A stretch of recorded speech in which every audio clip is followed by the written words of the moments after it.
Au nom du Père et du Fils et du Saint-Esprit. Amen. Dans l'évangile d'aujourd'hui, Jésus nous raconte une parabole dans laquelle un père envoie ses deux fils travailler. Un répond qu'il va travailler, mais en réalité, il n'y va pas.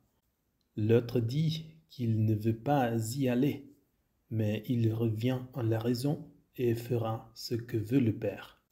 Jésus avait un public résistant à ses enseignements.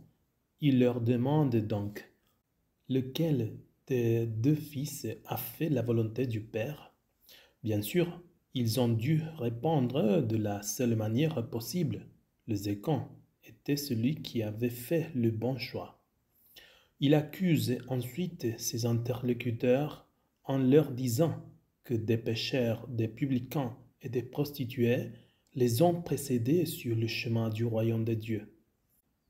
Et il confirmait son accusation en affirmant qu'ils n'ont pas écouté Saint Jean-Baptiste qui a prêché avant lui, les appelant à la conversion et à la repentance. Jésus les réprimande car ceux qui s'opposent à Jésus sont des membres importants du peuple élu de Dieu. Ils sont les premiers à être appelés à recevoir le message de salut apporté par le Messie attendu. Et comme le fils de la parabole, ils avaient dit oui, mais ils ne faisaient pas ce que le Père attendait d'eux. Ils se considéraient si saints qu'ils croyaient ne pas avoir besoin de convertir et si sages qu'ils prétendent s'opposer au Messie lui-même. L'autre fils représente les pécheurs qui changent, ceux qui d'abord disent non, puis se repentent et finissent par faire la volonté du Père. Jésus fait donc comprendre aux personnes présentes que les plus grands pécheurs, ceux qu'ils méprisent, peuvent être plus ouverts à suivre la volonté divine et donc à recevoir le royaume de Dieu, alors que ceux qui se considèrent déjà comme sages et saints se ferment parce qu'ils croient déjà tout savoir et pensent que cela suffit pour plaire à Dieu. La première lecture nous fait comprendre que ceux qui ont d'abord dit oui et qui se détournent du bien et de la voie de la volonté de Dieu ne peuvent pas reprocher à Dieu leur inconstance, leur péché, mais doivent chercher la faute en eux-mêmes. C'est ce que le Seigneur nous dit par la bouche du prophète Ézéchiel, un enseignement qui renforce ce que Jésus a proposé dans la parabole de ce dimanche. Quand le juste, le saint, dit le prophète, se détourne de sa justice, de sa sainteté, il commet le mal et meurt. Il meurt pour le mal qu'il a commis. Lorsque le pécheur se repent du mal qu'il a fait et pratique la droiture et la justice, s'il revient à la raison et se détourne des crimes qu'il a commis, il vivra et ne mourra pas. Mais cela ne veut pas dire que nous devons attendre le dernier moment, car nous ne connaissons ni le jour ni l'heure.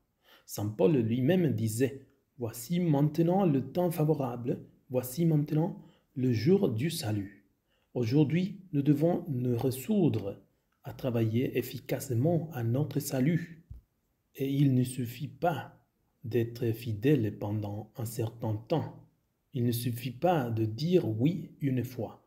Le oui que nous donnons au Seigneur doit être constant et permanent. Nous devons dire oui une fois pour toutes. C'est le oui initial. Mais il faut le répéter à chaque occasion, car nous aurons à vivre des situations faciles et difficiles, et des moments de joie et de souffrance. Et nous devons toujours dire oui à la volonté de Dieu, en suivant l'exemple de tant de personnes qui ont dit oui et qui se réjouissent maintenant avec le Christ dans l'éternité, même si elles ont dû passer par diverses épreuves, diverses souffrances, qui ne sont rien en comparaison de la gloire éternelle.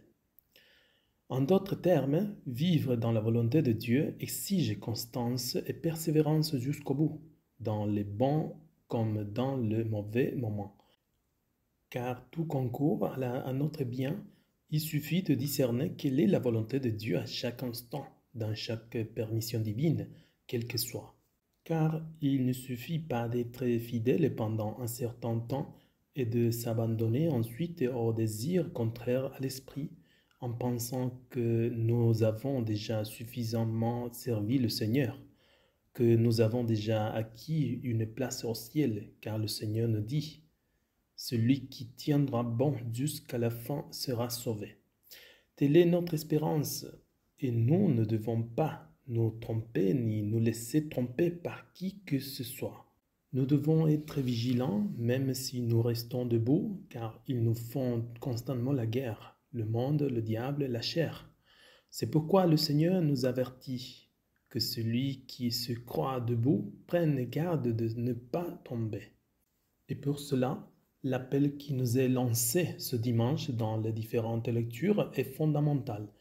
Et c'est l'appel à l'humilité, à ne pas nous croire totalement convertis ni trop sages, à savoir que nous avons toujours besoin de nous convertir jusqu'au dernier moment.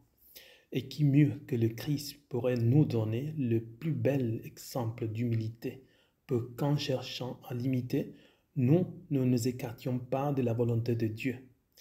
D'ailleurs, saint Paul nous dit dans la deuxième lecture: lui qui était Dieu ne s'est jamais vanté de l'être, mais il s'est abaissé lui-même, il s'est fait semblable à l'homme, il s'est abaissé lui-même et a accepté la mort, même la mort sur une croix, par obéissance.